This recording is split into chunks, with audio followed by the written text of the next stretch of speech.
Ben,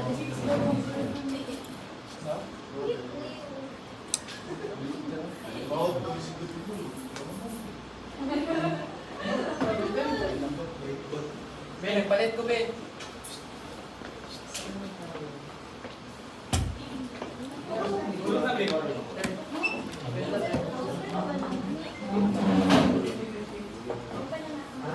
Again ha, yung protest, file yun, pag merong dispute sa tariff classification, customs evaluation, at ano pa, yung sa application ng rules of origin.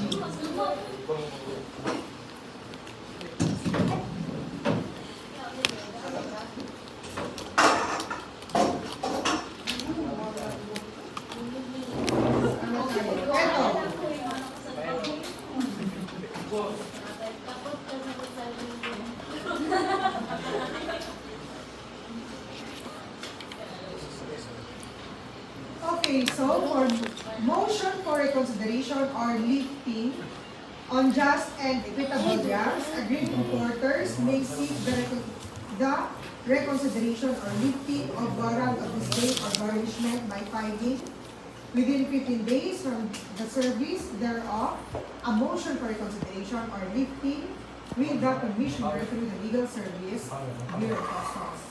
In this regard, the Commissioner may ask for sufficient bond as a condition for the cancellation or lifting to warrant of disdain or garnishment. So ano ba yung possible parang grounds as to sa lifting ng disdain or garnishment? Like for example, magpapalit ka kung binayaran mo na yung duties and taxes. So bakit pa mag-a-attach? Or parang sumobra naman yata. Halimbawa, ang utang mo 1 million, pero ang in-attach ng mga personal properties mo ay umabot ng 100 million. So, parang sobra naman yun. That's harassment already. Kasi parang naka-freeze kasi yung mga accounts mo yan.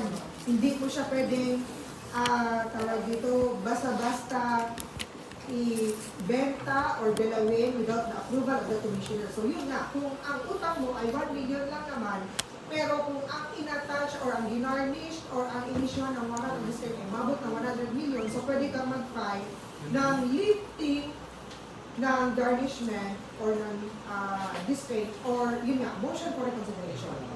And then, custody of these strange properties, the Bureau shall endeavor to construct or maintain corresponding warehouses, security vaults, and facilities for safekeeping of the goods, chattels, or effects, and the personal property, including stocks and other securities, debts, credits, bank accounts, and interest, and rights to personal property in connection with this account. And then, meanwhile, goods, chattels, or effects, and personal property, including stocks and other securities, debts, credits, and interest in and rights to personal property in connection with this CAO shall be turned over for immediate disposition to nearest auction and cargo disposal division or equivalent unit of the collection district where the same were seized. On the other hand, turned over bank accounts shall be deposited with the nearest cash division or equivalent unit. So, pag ang na-seize ay yung mga personal property such as yung mga stocks and securities debts, iti-turn over siya sa auction and cargo disposal division. Pero kung bank account naman ang na-garnish, yung bank accounts shall be deposited with the nearest cash division or equivalent unit of the collection district where the same were garnished. Sale of property, display, and disposition of proceeds. So the district collector or his duly authorized representative upon receipt of distrained properties shall forthwith cause a notification to be exhibited in not less than 2 public places in the municipality or city where the distraint is made, specifying the time and place of sale and the articles distrained. The time of sale shall not less shall not be less than 30 days after notice. So one place for the posting of such notice shall be at the office of the mayor of the city or municipality in which the property is distrained. And then at the time and place fixed in such notice, the said district collector or his duly authorized representative shall sell the goods, chattels, or effects, or other personal property, including stocks and other securities so distrained, at public auction to the highest bidder for cash or with the approval of the commissioner through duly licensed commodity or stock exchanges. And then in the case of stocks and other securities naman, the district collector or his duly authorized representative making the sale shall execute a bill of sale which he shall deliver to the buyer, and a copy thereof furnish the corporation, company, or association which issued the stocks or other securities. So pag ganito, ibig sabihin, listed yung stocks. Then, upon receipt of the copy of the bill of sale, the corporation, company, or association shall make the corresponding entry in its books, transfer the stocks or other securities sold in the name of the buyer, and issue, if required to do so, the corresponding certificates of stock or other securities. And then any residue over and above what is required to pay, the entire delinquent, the duties, taxes, expenses, and other charges shall be returned to the owner of the property sold. The expenses chargeable upon each seizure and sale shall embrace only the actual expenses of seizure and the preservation of the property pending sale. And no charge shall be imposed for the services of the district collector or his duly authorized representative. Now, as to the release of distrained property upon payment prior to sale, so if at any time prior to the consummation of the sale, all proper charges are paid to the district collector or his duly authorized representative conducting the sale, the goods or effects distrained shall be restored to the owner. Like for example, sasakyan, so kinuha na ni customs, tapos ibibenta, tapos may sentimental value pala yung sasakyan kasi binigyan pa yun ng nanay niya, napagkapasan niya ng board exam. So kukunin niya ulit. So pwede yun, basta bayaran lang yung expenses doon sa paggawa ng auction or yung sa delinquency as reduced taxes and other charges. Then report of sale to the commissioner within 2 days after the sale. The district collector or his duly authorized representative making the sale shall make a report of his proceedings in writing to the commissioner through the director of the legal service, and shall himself preserve a copy of such report as an official record. Purchased by government at sale upon restraint. So when the amount bid of the property under restraint is not equal to the amount of the tax or is very much less than the actual market value of the articles offered for sale, the commissioner or his duly authorized representative may purchase same in behalf of the national government for the amount of taxes, penalties, and costs due thereon.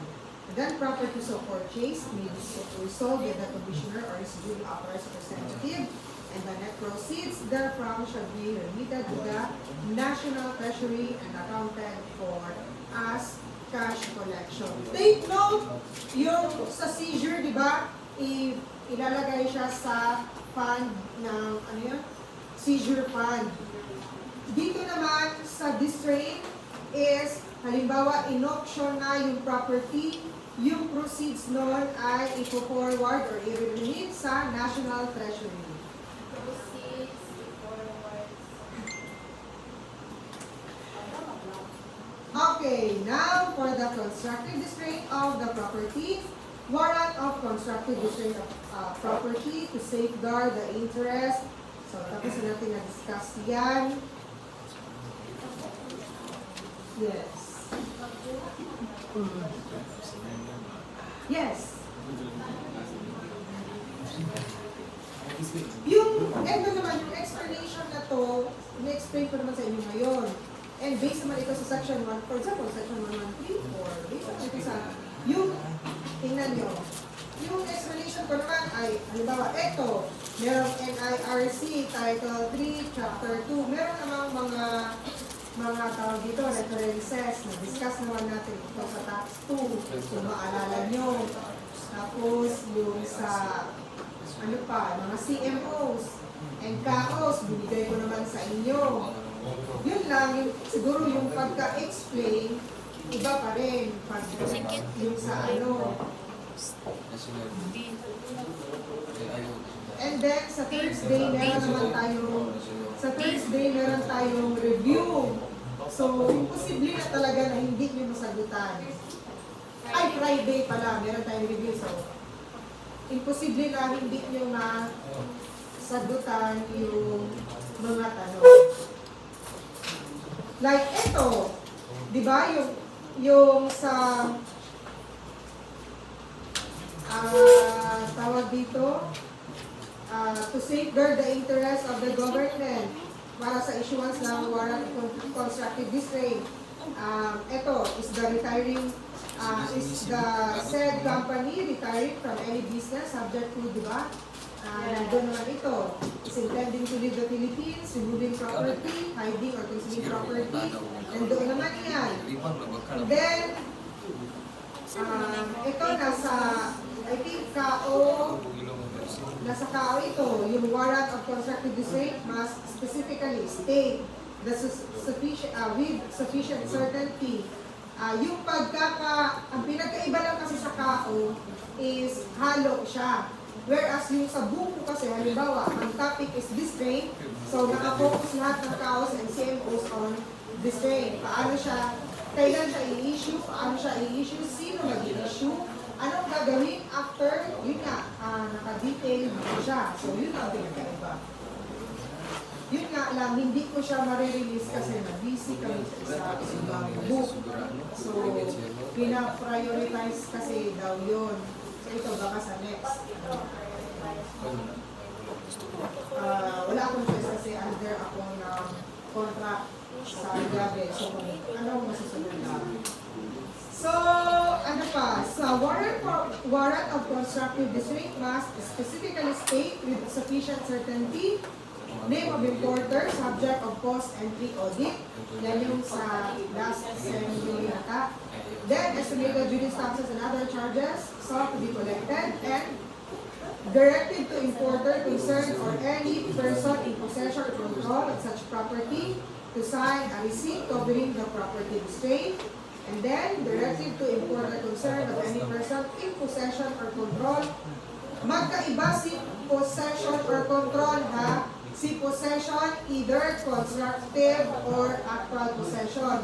Yung control naman is, ang minimin na control dito, like for example, yung sa personal property, although hindi sa'yo nakapangalan, ikaw yung parang may final say kung ibibenta o ibidispose. So, hindi porket hindi sa'yo nakapangalan, ibig sabihin nun, wala ka ng interest or rights against that property. Nakadepende pa rin. Like for example, sa sasakyan, hindi pa nakapangalan sa'yo pero meron na pala kayong deed of sale. So, meron kang control over that property. Okay?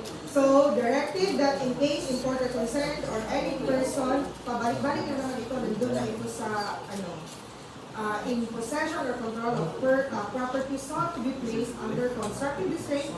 Ito yung, if in case the said importer refuses or fails to sign the receipt herein referred to, yung sa warrant of distraint, the customs officer effecting the constructive distraint shall proceed to prepare a list of such property and in the presence of 2 witnesses. Again, yung 2 witnesses lang, mag-i-exist lang ito kung yung warrant of distraint hindi in-accept or wala ba siya dito or saan, fails to accept ni importer.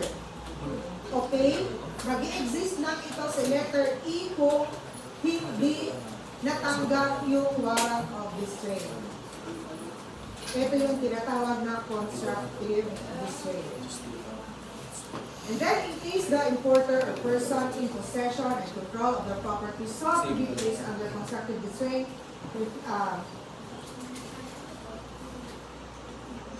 refuses or fails to sign the receipt herein referred to, the customs officer effecting constructive distraint shall proceed to prepare at least, pareha lang, yung si letter E and F. Na ano lang siguro ito sa...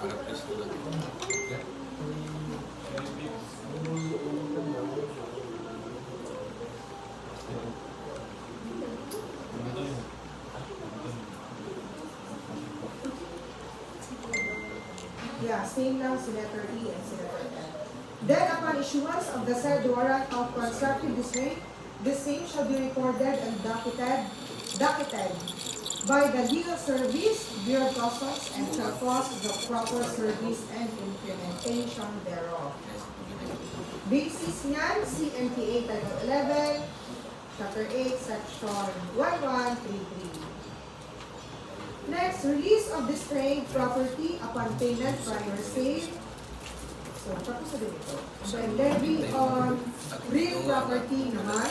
So, issuance of warrant of levy after the expiration of the period in which to pay the duties and tax and other charges, the legal service of the Bureau of Customs made before. Pwede siya before, simultaneously, or after the distraint of personal property. So, sa exam, hindi ako magsasabi ng before, simultaneously, or after. So, situational, so kayo ang mag-determine kung kailan yon in-issue. Before, simultaneously, or after. And then, also recommend to the Commissioner issuance of warrant of levy directing the seizure of the real property of such person or a part thereof in sufficient value to satisfy the duty tax and other charges and expenses of the levy and the cost of the subsequent sale. So the warrant of levy in the form of duly authenticated certificate prepared by the legal service Bureau of the Bureau of Customs and signed by the Commissioner must specifically state with sufficient certainty, meaning hindi pwede, meaning dapat specific yung name of delinquent importer, yung duties, taxes, and other charges sought to be collected. Hindi pwede ilagyan nila ng estimated amount, hindi. Kailangan yung actual talaga. And then, yung description of the property on which levy is made, kailangan din, specific yan. So, pag sinabi ko, halimbawa sa exam, sinabi ko doon na ang i-levy is stocks. Stocks is general. Kailangan specific yung sinasabi doon na stocks. Or kung sinabi kong credit or debit, kailangan specific yung sinasabi ko na credit or debit na i-attach. Hindi pwede yung general terms. Pero tingnan nyo rin sa question kasi baka nasa question, naka-specific na. So, ganun lang. Depende lang. Minsan sa tanong ang twist, minsan sa sagot yung twist. Then, service of warrant. Written notice of levy shall be mailed or served upon the register of deeds of the province or city where the property is located upon the importer or if the latter is not in the Philippines upon the agent or manager. Take note na yung sa mailing ng service of warrant, it refers to the real property. Ito kasi nasa levy on, pwede naman din yung sa personal. Nakadepende. Diba? Yung sa district, pwede mo siyang i-email doon sa registered email address sa CPRS ni importer. And then, yung report, ito yung lagi kong tinatanong, proof of service. And then, within 10 days, the receipt thereof, the commissioner through the director of the legal service shall submit to the Secretary of Finance the list of the following. Warrant of levy. So, kung kay commissioner, kung ang report is, for example, customs officer to commissioner, ang i-report, proof of service, and then yung detailed account. ng seized property. Pero kung si Commissioner naman ang magre-report kay Secretary of Finance, kailangan kasali na yung warrant of levy, proof of service, and detailed account of seized real property. Motion for reconsideration for real property, ganun din, 15 days, and then in this regard, the Commissioner may ask for a sufficient amount. So same pa rin kay district yung sa personal property. Sale of property levied upon and disposition of proceeds. So within 20 days after levy, the officer conducting the proceedings shall proceed to advertise the property or a usable portion thereof as may be necessary to satisfy the due taxes, expenses, and other charges. And then it shall be effectuated by posting a notice in the main entrance of the municipal building or city hall and in public and conspicuous place in the barrio or district in which the real estate lies, and by publication once a week for 3 consecutive weeks in a newspaper of general circulation. Again, take note yung once a week for 3 consecutive weeks in a newspaper of general circulation. And then, advertisement shall contain the statement of the amount of the duties, taxes, expenses, and other charges. So, ano yung nasa advertisement? And the time and place of sale, the name of the taxpayer against whom taxes are levied, and a short description of the property to be sold.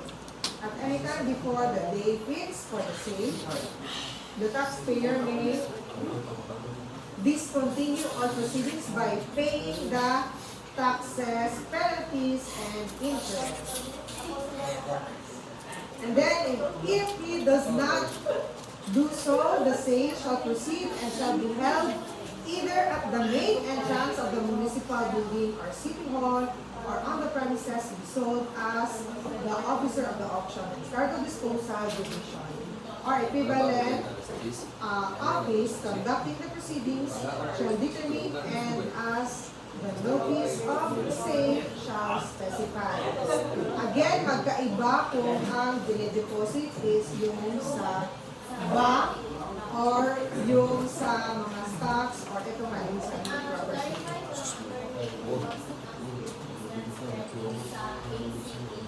Yes. Nearest cash division. And then within 5 days after the sale, a return by the levying officer of the proceedings shall be entered upon the records of the legal service. ACDD office or through the district, through the ACDD or its equivalent office of the district record shall then make out and deliver to the forfeiture.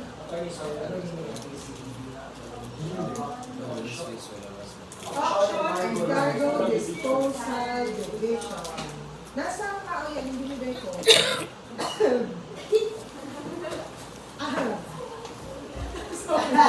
No!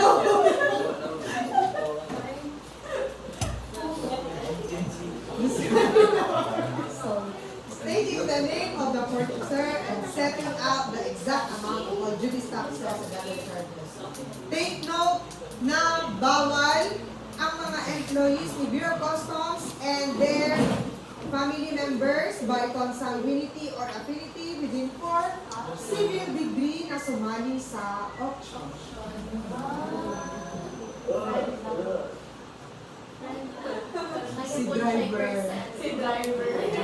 Si driver sumali mag-auction ng jet ski.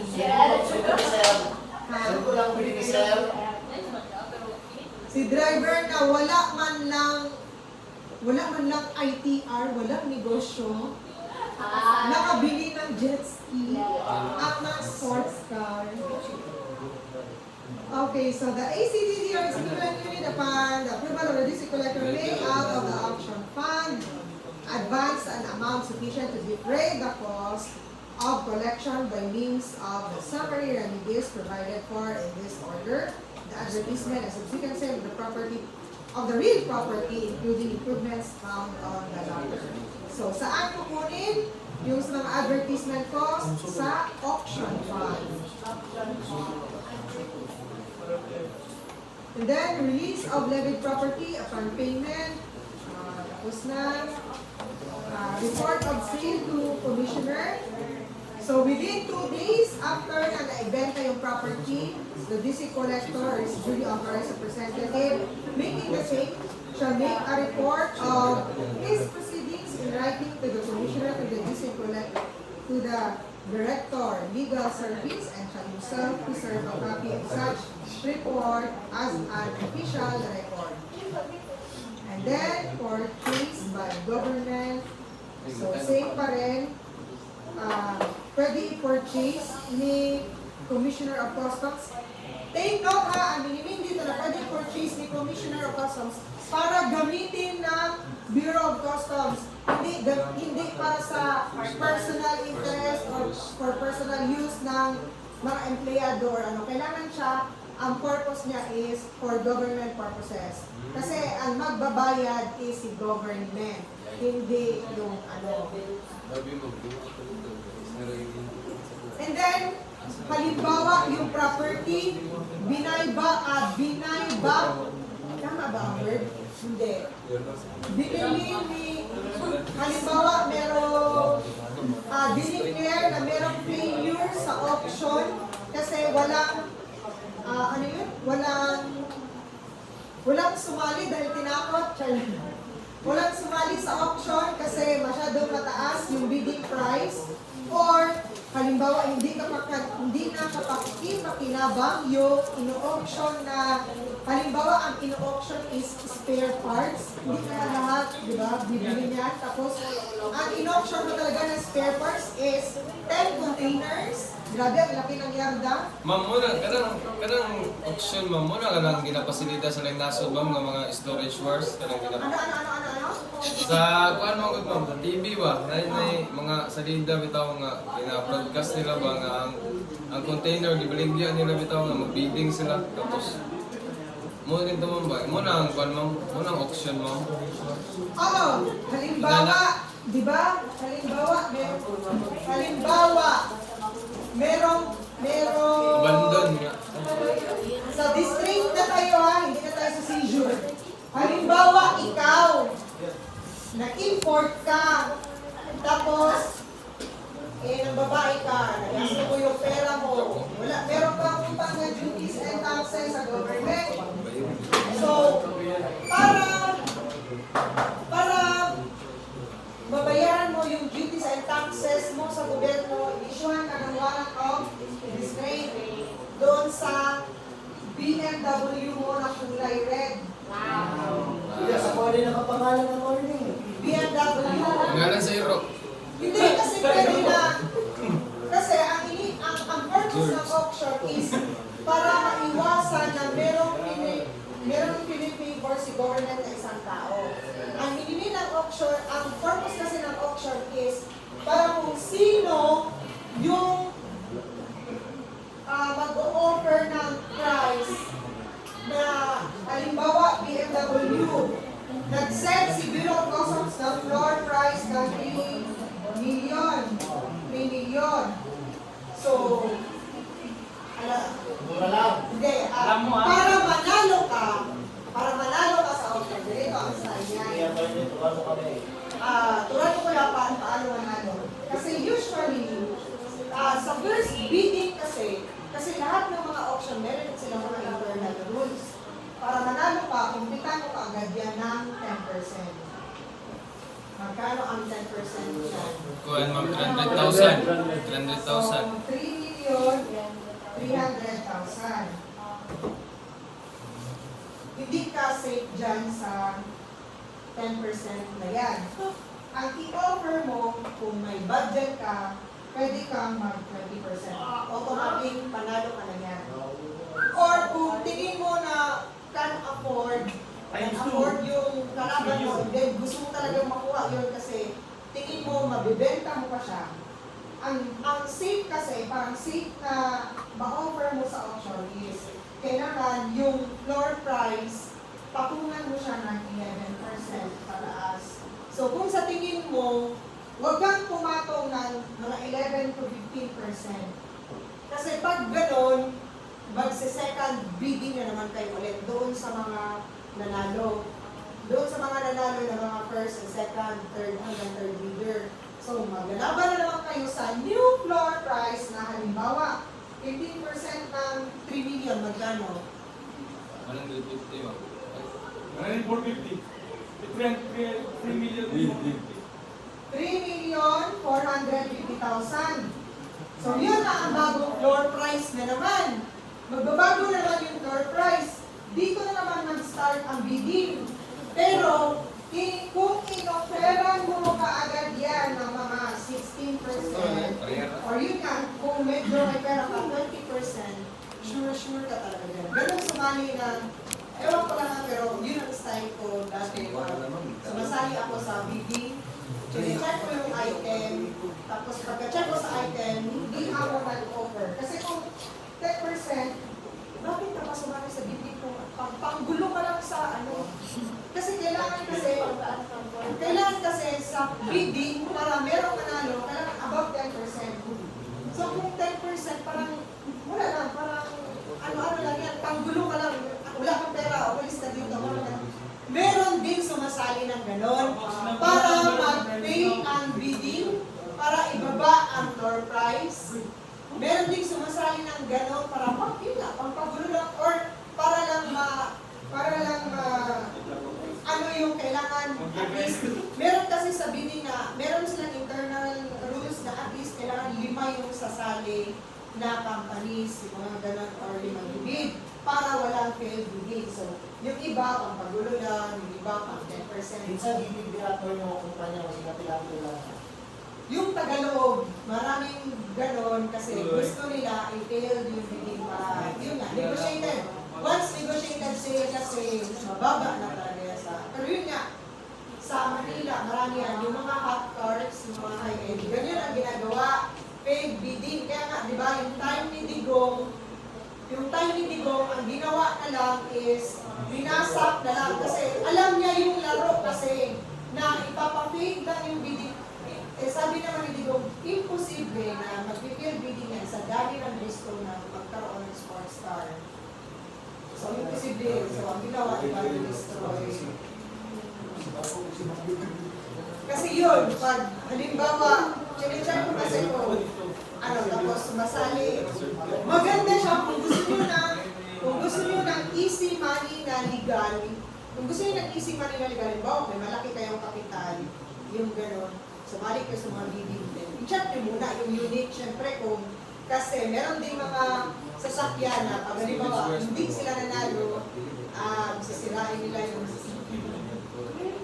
may mga ganun sisirain or pupunan mga parts na nagbibenta. So, yun, sa auction, skeleton na lang yung sasakyan. So, yun, i-check nyo rin. Pero yun nga, mas magandang sumali sa auction ni Bureau of Customs kasi nga, imported. So, ikaw pa, unlike sa mga auction sa bangko na ginamit na yan ng mga dito, binangga na yan, dumaan na sa baha or sa ano, yung kay Bureau of Customs kasi, from the time na in-import, nandun na sa port. So, mas maganda kung sasali, if ever sa future man, sasali kayo sa auction, doon nga. Pero, yun, yung laro sa auction, kailangan alam nyo rin. Alam nyo yung mga rules sa auction. Kasi ako, ilang beses na ako nakasali ng auction. So, maganda siya kung may extra money, kung ba, nag-broker na kayo, marami na kayo pera. Mas maganda na yun, sumali kayo sa mga auction. Tapos sa tingin nyo, parang ito na item is hot item. I-resale nyo, patungan nyo kahit 200,000 sa, yun lang, easy money talaga. Basta marunong lang kayong mag-spot ng mga items. Pagkira mo, huwag gamitin sa video.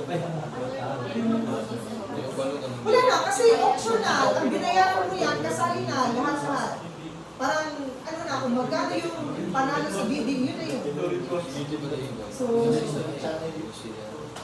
and then, ang pangit lang yan sa auction, halimbawa, kung isa sa kalaban mo yung may-ari, tapos gusto na may-ari kunin yung item through auction, parang i-ano mo na talaga na aawayin ka rin na may-ari. Sabihan ka na, ibigay mo na ito sa akin. Ano ba, huwag ka na magkapagtano mo. Na experience ko rin yan. Yung tatakutin kapag labas, gano'n.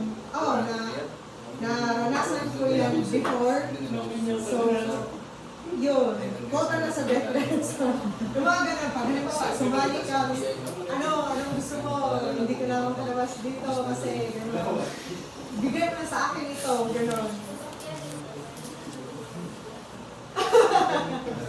Parang. So, gano'n. So, yun lang. Depende. Isipin mo rin kung lahat lang yung threat niya. Kunin mo pa rin. Gano'n. Kasi nung bata pa ako masyado, mali ko rin, kasi nung bata pa ako masyado akong aggressive. Parang, late ko na na-realize na delikado pala yung ginagawa ko dati. Parang, sa akin kasi dati, parang, yun din, parang heartless ako dati. Wala akong,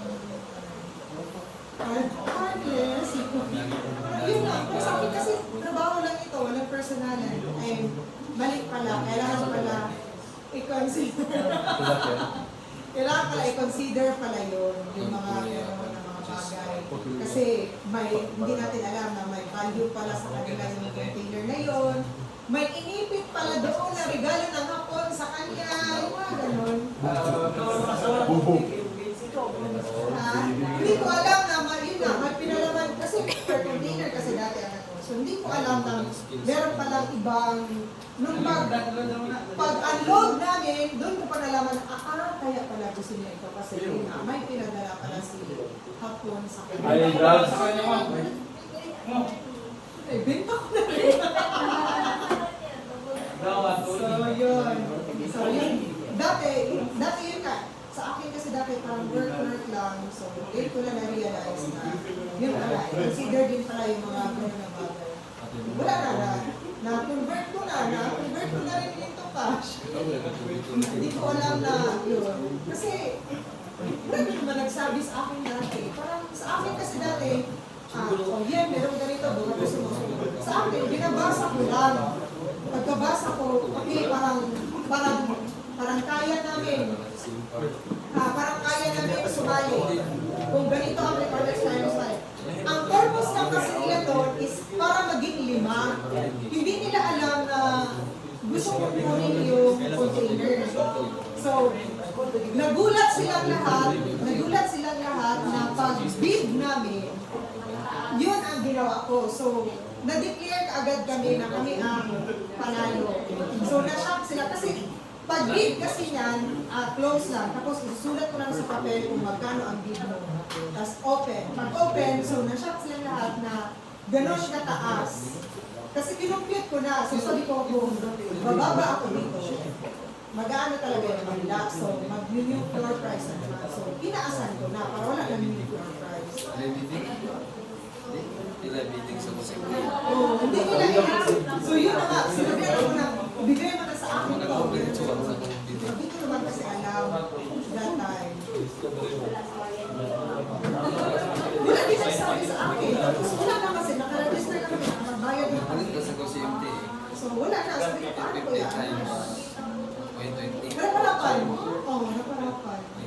Sabi ko, sige lang. Maraming guardian angel. Kasi sa akin na parang nag-effort na ako, saan pa na, hindi ko alam na delikado pala. Okay, redemption of property sold. So within 1 year from the date of sale, the delinquent importer shall have the right of paying the Bureau the amount of business taxes, expenses, charges, and delinquent the date of delinquency to the date of sale together with the interest on the said purchase price at the rate of 15% per annum from the date of purchase to the date of redemption, and such Payment shall entitle the person paying to the delivery of the certificate issued to the purchaser and the certificate. Take note! Halimbawa, ang in-auction is real property. Real property ito ha. Halimbawa, si Babuyo. Marami siyang properties dito Yes, sa ma'am. Davao, may mga commercial na. Yes. Yun na, ng babae siya. Ay, lain na mo rin. In-attach yung isang building niya sa may harap ng SM. Halimbawa, yun na building. Building A. Yes, ma'am. Na-auction na ito ha. Nearest building. Binili ngayon ni Mama Pudi kasi mayaman si Mama Pudi. Yes, ma'am! Binili niya ng worth 200 million. Kami. Within 1 year, kahit na nabili na yan o nabayaran na yan sa auction, kahit nabayaran na yan sa auction ni Mama Pudi, meron pa rin isang year si Babuyo na kunin ulit yung property na in-auction. Take note ha, again, yung property na in-auction, nabayaran na ni Makapudi, hindi kaagad yan matatransfer yung ownership kay Makapudi. Kasi meron pang 1 year na pwedeng i-buy back. Yun na yung term na, yung tamang term. Pwedeng i-buy back ni Babuyo yung property. Provided that babayaran niya yung interest, yun nga, delinquency na duties and taxes, and yung purchase amount ni Makapudi, babayaran niya rin. Kasi syempre, di ba?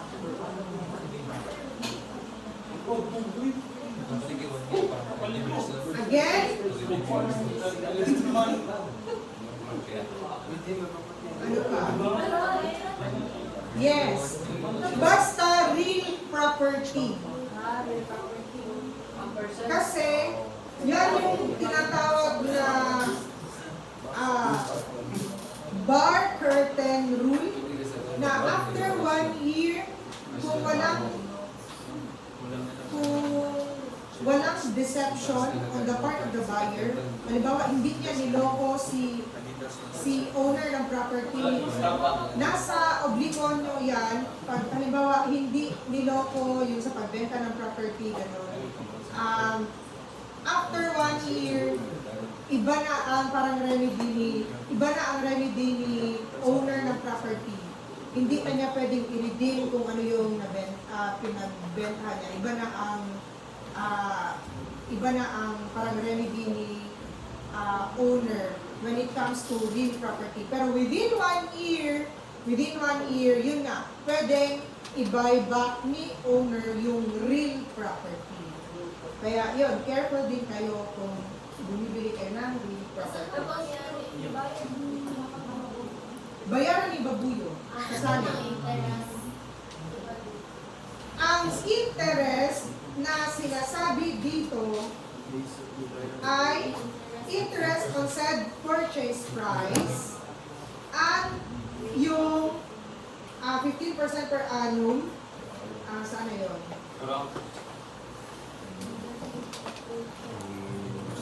Babayaran niya sa Bureau of Customs as the amount of duties, taxes, expenses, and other charges thereon from the date of delinquency. Halimbawa, nag-import September 1. Ay, hindi na lang. Yung final assessment ng duties and taxes, September 1. Meron siyang 15 days, di ba, para bayaran? So, hindi niya pa rin binayaran. So, 16. So, naging delinquent siya from 16 hanggang, halimbawa, in-auction siya ng January 20, ano ba, ito, 2025, 2026. Sa 2026 ang date of auction. Ang babayaran na interest sa Bureau of Customs ay from September 16 hanggang January 2026. Per annum siya, di ba? Yeah. So, September, October, November, December, January. 4 months, 3.5 months. 3.5 months yung interest. Kasi ang per annum is 12. So, hindi naman siya umabot ng isang taon. 3 months lang naman, 3.5 months. So, ang babayaran niya, ito lang. Sa interest ng duties, taxes, and other charges. Ma'am, gabi ma'am, gipalit na yung kapuni ma'am niya. Hindi niya gusto yung balik. Go, pag namin kaso. Hindi pwede, kasi right yan ni owner. Babuyo. Kahit na ang kay Makapudi kasi na right is magsiset in lang siya after 1 year. So, during that period, hindi pwede sabihin ni Makapudi na, hindi, ayaw kong ibenta sa'yo yung property. Ganon, kasi, so, pag hindi yan, so ano naman yan, magpapaya naman ng case sa court. Arodi, di ba? Halimbawa, yung property sa Arodi Davao is City, 9 Davao City, seaters pababa, magpapaya 530. yan ng Diba? case si Babuyo, ano nga, hindi, civil case na yun nga, inuutusan si Makapudi na ibalik ang property kay Babuyo. Kasi kung real property, kung saan yung property located, doon ka na court na. Court of appeal. Hindi, sa ano na yan. Hindi niya kasali sa exam, ma'am. Hindi kasali. Di ba na-discuss natin yun sa tax na halimbawa sa real property, kung saan siya located, Refresher lang. ano pa? Pero yan, ma'am, basta yan sa exam. Yung 1 year. Yes. 15% per annum from the date of purchase. So, yung computation, saan kayo mag-compute ang 15%? Sa ano, ma'am? Ano? Sa self-purchase price. From the date of purchase to the date of redemption. So, kung per annum siya, i-divide nyo yung amount, di ba? Pag-compute nyo, halimbawa, 15%. So, i-divide nyo ng 12, and then i-times nyo sa number of months. Di ba? Halimbawa, yung interest, halimbawa, yung interest, 120,000. So, 120,000, meaning 10,000 per month. 10K per month yung interest.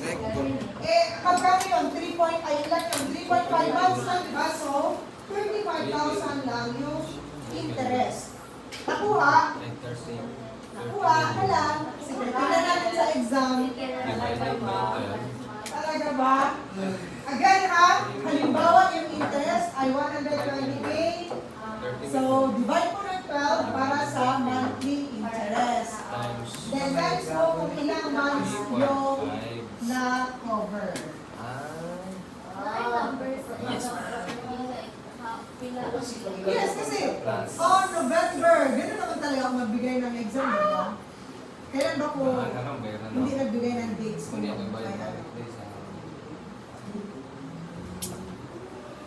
The owner shall not, however, be deprived of the possession of the said property and shall be entitled to the rents and other income thereof until the expiration of the time allowed for its redemption.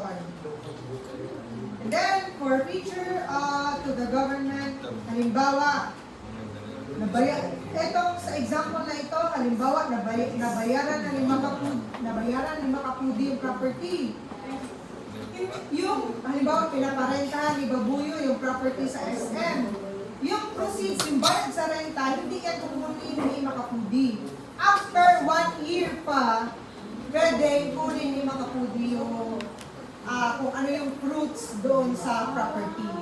Sa time na redemption, lahat na yun, pati ang possession, physical possession ng property na kay Babuyo pa. Hindi pa yan matatransfer kay Makapudi. After 1 year pa, doon pa lang. Halimbawa, sumali din kayo sa auction ng bahay sa Pag-ibig at SSS o sa mga bangko. Ganon din yan. Within 1 year, hindi nyo pa pwedeng tirahan yan. Ipapalampas pa yung 1 year bago iti-turn over sa inyo kasi papalayasin pa yung may-ari ng bahay.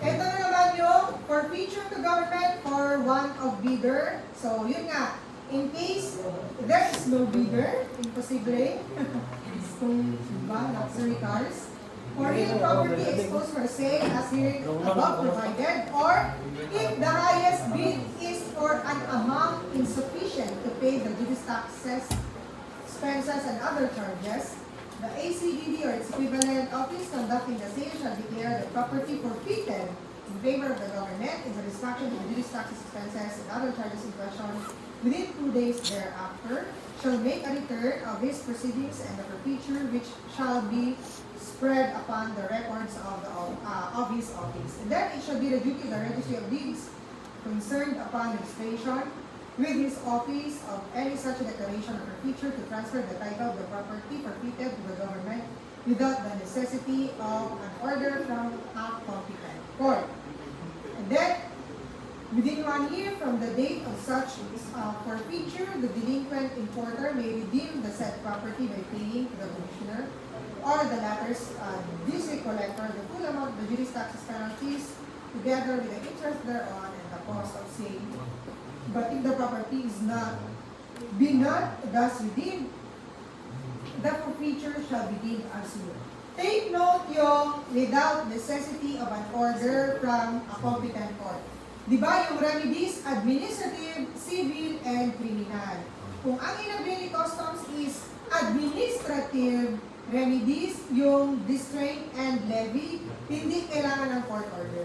Pero kung ang inabili Bureau of Customs, dinaan niya kay Solicitor General yung civil remedy as to the collection of the amount of duties and taxes, yun yung kailangan ng court order. Okay? Take note ha, kung dadaan ng Solicitor General, kailangan ng court order. Further distraint or levy, the remedy by distraint of personal property and levy on realty may be repeated if necessary until the full amount due, including all expenses, is collected. Injunction, so di ba, except the CTA, no court may issue any order or decision until all the remedies for administrative appeal have been exhausted. CMPA, Title 11, Chapter 11, Section 1137.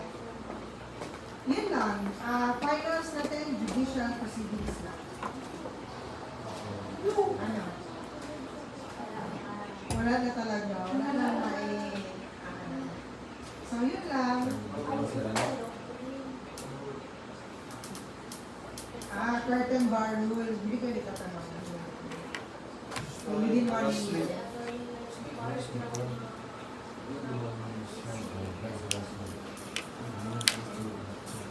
Ang ano eh?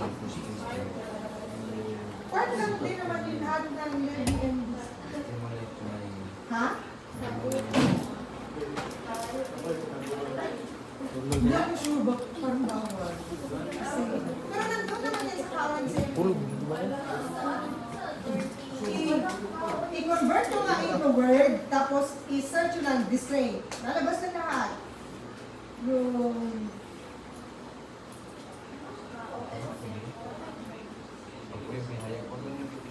or i-search nyo lang sa CMCA na naka-Word.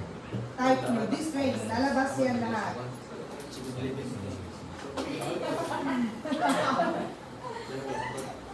Ito ha.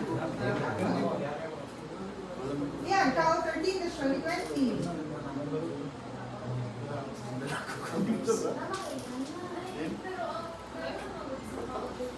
Tapos, ano pa? Meron kaya? Kasi dyan lang naman. Ha? Napay pasaksakan sa Yan ako. Kasi bored ako sa bahay. Tsaka, yung pinapractice ko kasi ang sarili ko na makipag socialize kasi hindi kasi ako dati sa hindi talaga ako hindi naman stricta, parang sa akin lang Anong purpose na makikipag-isisan ako sa iyo? Para maraming taong pag-usapan. Kaya nga, ngayon nakikita ko ng friends ko, tapos chinichis. Tinatanong ko sila, ano nangyari sa ano? Kasi, ang tagal yan, 13, 14 pa, iba na yun sila, iba na yung chicks niya. Sabi ko, ganun ba? Saan ka pala na kuweba nang galing, gano'n, bakit hindi mo alam? Gano'n. Tapos, minsan, pinapenta ko sa sekretary ko, sabi ko na, si ano, bakit iba yung kasama?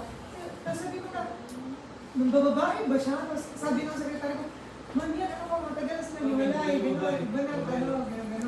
Tapos, or yung, pagkapanganak niya, iba na naman yung boyfriend niya, yung gano'n. Sabi ko, sabi ko, paano yun? Mga gano'n. Hindi kasi talaga Dapat may ako. informant. Yun lang, yung sekretary. Hindi kami madalas nag-uusap. Kung about sa business, gano'n, everyday chat, gano'n. Pero kung about sa, hindi. Kasi, yun nga, hindi ako mahilig makialam. Para mo kami. Hindi ako mahilig makialam talaga sa buhay ng ibang tao. Ako mahilig ako. Related yan sa negosyo, yun. Pero kung hindi related sa negosyo, hindi talaga. Kadula na sa kudo. Kadula na sa kudo. Tapos, ako kasi, pag may sinasabi sa akin na secret, minsan nakakalimutan ko na secret na yun. Nasi-share ko, so, kaya iniiwasan ko rin makipag-mingle sa ibang tao kasi yun, baka ma-expose ko. Mahirap na.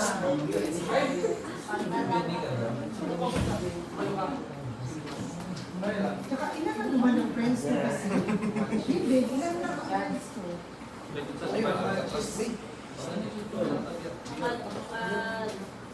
CMOP-2021. Biar. Compendium of Penalties and Tay, buhat na kita ya. Yeah. Search lang doon. Diba? Download yun. Yan o. Buhat na biya. Debbie. Ganun lang. Lalabas lahat. Abandonment. Lalabas yun lahat.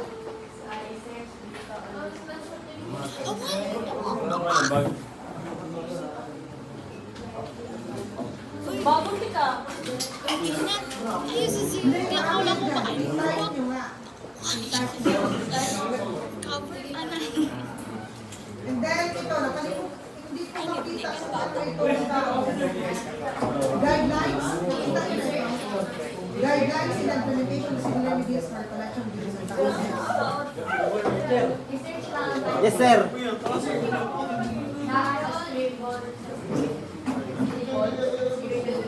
Saan ko nakita ito? Hindi ko na maalala. Dahil Saturday, Ano yung title ng guidelines on? Walang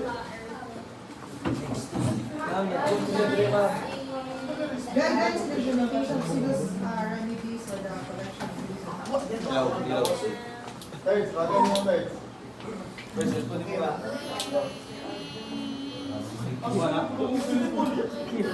Mabait ko siya. Mabait siya. Kaya lang sa time natin na. Sobrang bait niya ha. Pero sa time natin na, wow, kasi sila, nakikita ko siya before. Kasi buti na kayo mabait kayo. Yung mga classmate ko talaga masabi. Kita betul na to. Ayaw, wala. Wala na ko ba, promise. Nalagyan ko ng cellphone. Second, parang in-insult ko siya. Parang in-insult ko siya. Kasi parang may ano kasi sa sir sa right niya. Sinabihan siya ng klase ko na sa bakutan. Sige, ako sa scaling. Pumasok mo ba lang? Sa bakutan daw, yung height.